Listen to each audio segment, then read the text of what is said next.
It's not good to get into spiritual academics. Spiritual process should never become an academic subject. Unfortunately, it has become for a lot of people. So, I want you to relate this question to yourself. Do not use these things because it becomes an academic subject now. You're assuming there is a karmic body, you're assuming you have a mind.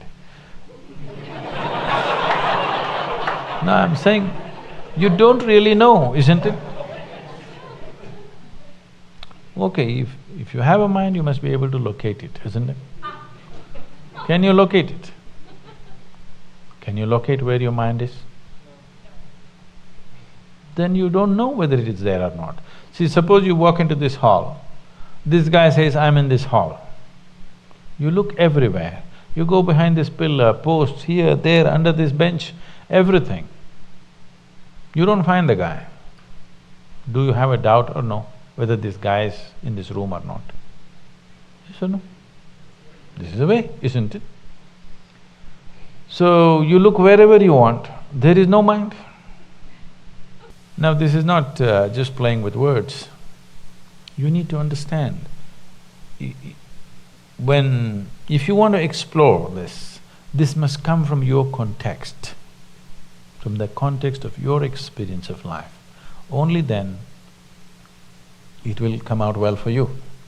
Right now you're asking an academic question, anywhere you go the same thing, what is the nature of the Atman, what is the relationship between Atman and Paramatman? You've not seen Atman, you've not seen Paramatman. Why are you interested in the relationship?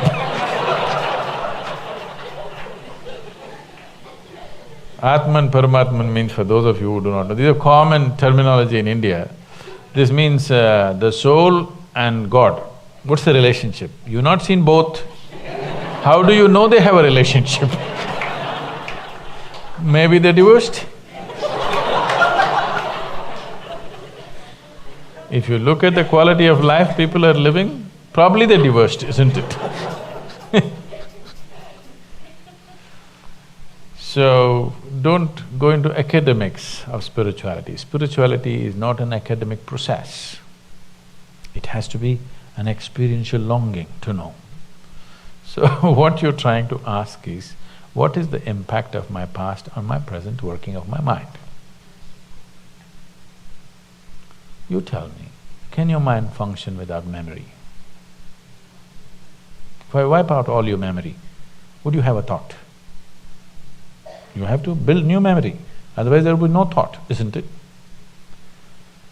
So that's a relationship. Without one, the other cannot exist. It's only because of the karmic memory, the mind is functioning. If there's no memory, how would it function? It wouldn't function for a moment.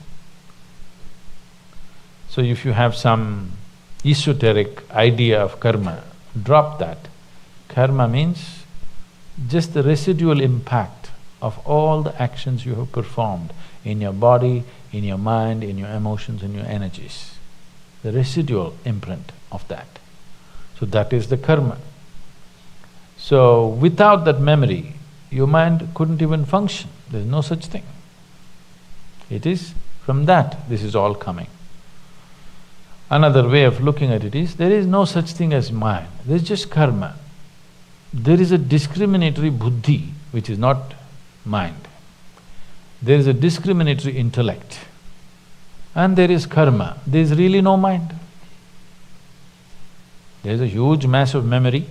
With a certain discretion, you can pick what you want. But if you don't have the discretion, they just run right within yourself all the time. This is all that's happening. This is all that's happening with people. Because the discriminatory mind or the intellect has not been sufficiently developed or applied to, the past memory is running right. All the time it's going on. What happened 10 years ago is still bothering people because it's just going on. So, whatever ideas you may have, whatever intentions you may have, whatever ambitions you may have, the karma will overrun it because the necessary discrimination and awareness is not brought in. For this discretion, you need a certain level of awareness.